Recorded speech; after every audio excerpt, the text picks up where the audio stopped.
the first pick in the 2017 NFL Draft. Every April, young men eagerly await the words that kick off the annual player draft. It's now my honor to announce that the first ever virtual NFL Draft is officially open. The Cincinnati Bengals are on the clock. The 3-day lasting event is to see where the next wave of college players find out if they'll get the opportunity to play at the highest level. Many players have spent majority of their lives to make it to that point, starting in Little League, to becoming the hometown star for their high school,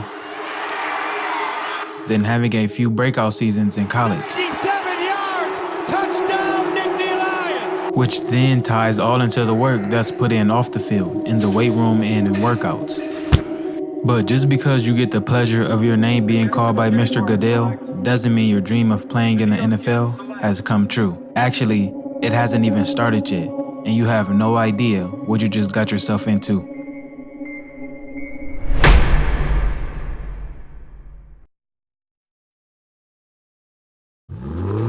The road to the NFL begins the very first time you put on your pads and strap up your helmet at about 6 or 7 years old, or whatever time that is for you. High school football is where real NFL prospects begin to emerge. Most boys have reached the majority of their growth by their senior year, and size and talent start to become obvious. According to stats, 6.5% of 1 million high school football players go on to play college football. And out of those players, which is about 73,000 players, only 1% are drafted into the NFL. Compared to other professional sports, the odds of making the NFL are very low. In comparison, 9% of college baseball players are drafted by the MLB, and 7% of college men's hockey players are drafted in the NHL. The NFL has a rule stating that all prospect draftees must have graduated from high school at least 3 years before participating in the annual draft. That means that virtually all NFL players play college football for at least a few years. But there have been some players to never play it down in the NCAA. But for the ones that do, them 3 or 4 years you play in college is your resume to impress NFL scouts. However, many NFL draftees did not realize their dream of being selected in the NFL is very slim to none. Unfortunately, for many of those players, their football career as a player may be over. You quickly go from a somebody to a nobody when it comes to narrowing down to the top best college football players across the map. It is just, it's tough. It's a competitive thing. There's only 32 kickers in the league and no backup spots. So you're either taking someone's job or you're going to be competing for someone's job. Just recently, 99 players were granted special eligibility for the 2020 draft, meaning those 99 players had remaining college eligibility gave it up for a shot in the NFL, despite the fact that only 1% of college football players go pro. And once you declare for the draft, there's no going back to college if you're not drafted. It is true, you can attempt to earn a spot on a team as an undrafted free agent, but entering the NFL as an undrafted free agent is not easy and will not happen all the time. It's so frustrating sitting on that sideline. Like, I understand the process, but it's so frustrating. But it is not impossible. Many college players prematurely forgo their remaining college eligibility to enter the NFL draft, even though they're not ready. Another reason college football players forgo the remaining eligibility is because some of them are from disadvantaged backgrounds and need to make money. In 2014, 44 of the 107 underclassmen who entered the draft went unselected and forfeited their remaining eligibility. Darrington Sentmore, a former defensive tackle from the University of Tennessee, played well at the defensive line and was encouraged by many scouts and coaches that he was likely to make the pros. After his junior season, he forfeited his last year to enter the draft, and once those 72 hours were up, he was never called, which sent him back to square one. He said, quote, "I made a bad decision. A lot of guys like me are sitting at home wishing they had that degree." One thing the NFL don't have, like the other top 3 leagues, is a minor league system. Well, not anymore at least. The vast majority of MLB players spend years in the minor leagues working on their craft until they're ready for the big leagues. Or they can get sent down if they're not quite ready. Same with the NBA, with the G League. It's designed to prepare players while acting as a league's research and development system. The NHL also has a minor league called the AHL, but unfortunately for football players, there are no minor leagues for you. If you're not drafted from college, there's no easy way to perfect your skills, so in hopes you can make an NFL roster one day. Yeah, you may get a shot during training camp sometimes, but we all know how that's likely to end. That September 2nd, first day, whatever, when you cut from 90 to 53 or whatever it is, it's the hardest day of the year, right? People just disappear out of your life, by the way. See you later. Never see that guy again. It's literally like watching like a cartel movie, right? Like you see like people just get dragged out of like, like you're in the middle of a run and you're like, hey man, what's going on? You run like the 50 and you come back and you're like, never see that guy again. Gone.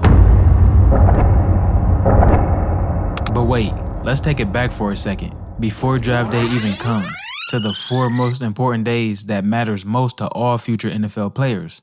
The NFL Scouting Combine. Players are not only tested physically, but mentally as well, as you're about to witness next.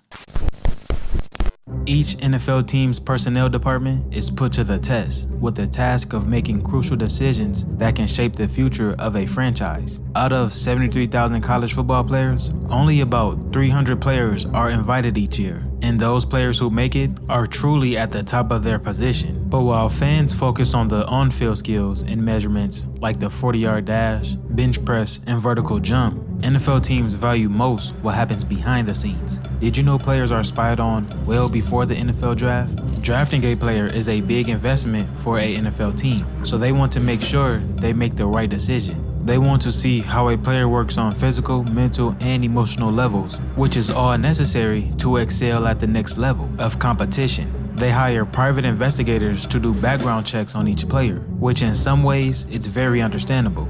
Like with a normal job, if a player commits a crime or has a criminal background record, this will reflect poorly on the team, especially if they knew beforehand. Teams have to take into consideration that if they don't take players' personality issues seriously, it could end up having a terrible consequence for the team. For example, Aaron Hernandez, the former New England Patriot. One scouting report described him before the draft as self-esteem is quite low, not well adjusted emotionally, not happy, moods unpredictable, not stable, and does not take much to set him off. And if you know how that turned out, then you know how kinda accurate that was.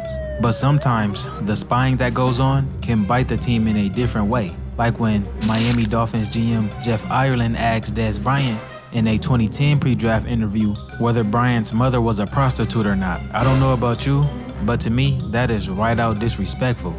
As a player, that would make you not even want to play for an organization like such, to even ask questions like that. Yahoo Sports reported that Bryant was offended by Ireland's comment. Quote, "No, my mom is not a prostitute. I got mad, really mad, but I didn't show it." That's not an interview question.